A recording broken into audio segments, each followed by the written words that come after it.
విద్యకు ప్రభుత్వం అధిక ప్రాధాన్యత ఇస్తుందని ఎమ్మెల్యే బండారు సత్యానందరావు అన్నారు.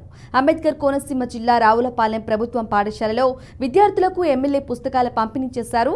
విద్యార్థుల ప్రతిభను పెంపొందించడం కోసం విద్యాశాఖ కసరత్తు చేస్తోందన్నారు. అందుకోసం ఆ శాఖ మంత్రి లోకేష్ వినూత్న కార్యక్రమాలు చేపడుతున్నారని సత్యానందరావు చెప్పారు.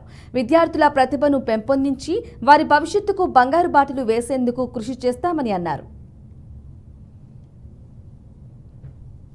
శ్రీ మార్గారి గంగాధర్ గారు, కొత్తగా గ్రామ ప్రథమపౌరురాలు శ్రీ భూ జయలక్ష్మి గారు, శ్రీ గణేశ శ్రీనివాస్ గారు, శ్రీ చెంత విజయకృష్ణ మోహన్రావు గారు, శ్రీ విద్యా ఆదినారాయణ గారు,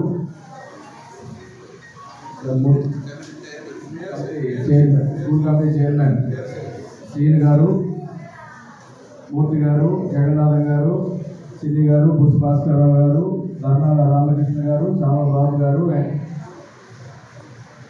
వెంకటేశ్వరరావు గారు, మాజీ ఎంపీడీ సభ్యులు, పల్లెల సర్పంచ్ గారు, సాది శ్రీనివాసరావు గారు, లక్ష్మీ శ్రీనివాస్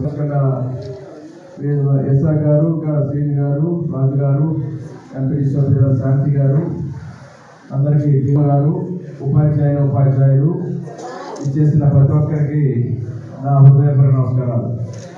విద్యార్థులకు నా దీవెనలు, విద్యార్థులు నా దీవెనలు. చాలా సంతోషం. ఈనాడు విద్యాపరమైన కార్యక్రమానికి ఈనాడు విద్యార్థి పంచుకోవడం చాలా ఆనందపడుతూ ఉన్నారు.